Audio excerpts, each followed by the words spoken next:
Welcome. Today I will be presenting on oral probiotic use and their aid in reducing instances of pregnancy gingivitis. My name is Janelle Correa Chavez, Senior Dental Hygiene Student. The aim of my study today, which is titled Mommy's Gums Are Bleeding, is to help encourage awareness of oral probiotic use and to also promote continued research to determine their effectiveness. The outline of my study is as follows. We will first discuss what the problem and the aim of this study is. We will review the materials and methods section. And finally, we will discuss the results and the conclusion of the study. Let's get started. So let's start off with our problem. Pregnancy gingivitis. It's a condition that affects over 60% of pregnant women.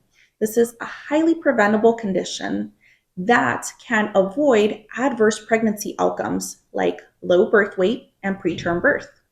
Now, the other problem that the authors detected is that oral probiotic use in general is not well studied. So the aim of this study was to help reduce instances of pregnancy gingivitis by daily oral probiotic use. The other part of the aim was to encourage oral probiotic use in preventing other conditions by promoting continued research in oral probiotics and reducing other health conditions. Let's move on to the materials and methods section. So let's talk about the study design. This was a prospective parallel group.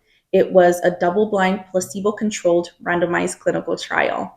Initially, 81 participants were included in a computer-generated randomized list. This list determined which individuals would take the L-Reuteri probiotic lozenge and which would take a placebo lozenge. These individuals were all in the beginning of their third trimester, and they were all instructed to take 2 lozenges daily until they gave birth. Now, at the beginning, the initial gingival index, plaque level index, and TNF alpha serum levels were recorded.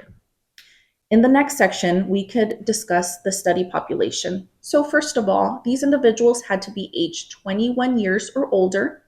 They had to have signs of gingival inflammation, and they also could not have any adverse pregnancy outcomes prior. There was quite a bit of exclusion criteria. So again, as mentioned, no previous pregnancy complications. They could not have any systemic diseases that would affect the oral cavity.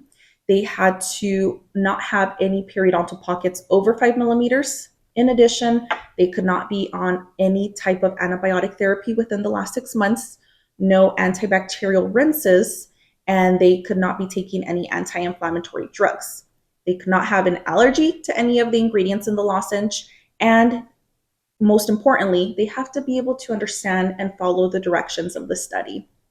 Here in the picture below, we can see the study design. So again, in total, 147 individuals were assessed for eligibility. There was a few that were not able to continue, so 81 continued to be included in the randomized generated list. After all of the allocation and follow-ups were concluded, it was noted that a total of 24 individuals in the test group were evaluated at the end and 21 individuals in the placebo group. This equaled to a total of 45 individuals that were evaluated at the end of the study. So what were the results? The most important part. Overall, the study group did show a great improvement in GI, PLI, and TNF alpha analysis at the end. They showed an improvement from initial measurements to the reevaluation, whereas the placebo group did not show any difference at all.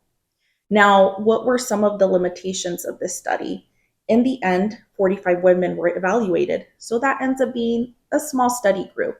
Additionally, as part of the exclusion criteria, the oral probiotic use was not evaluated on individuals with systemic conditions, so it cannot be determined if oral probiotic use is effective in reducing pregnancy gingivitis in these at-risk groups. Below, we can see a table where it compares the GI, PLI, and the TNF alpha serum levels at the initial readings and then comparing them to the reevaluation levels. we can see that in the test group, there was a significant improvement. Again, under the placebo group, the average did not show a difference at the initial versus the reevaluation levels. So, in conclusion, what do we see? So, the authors found that daily probiotic use does promote a decrease in overall plaque coverage and gingival inflammation. So, this can be led to believe that it can help to reduce instances of pregnancy gingivitis. There is a note that the authors have the understanding that there is a need to increase the study size.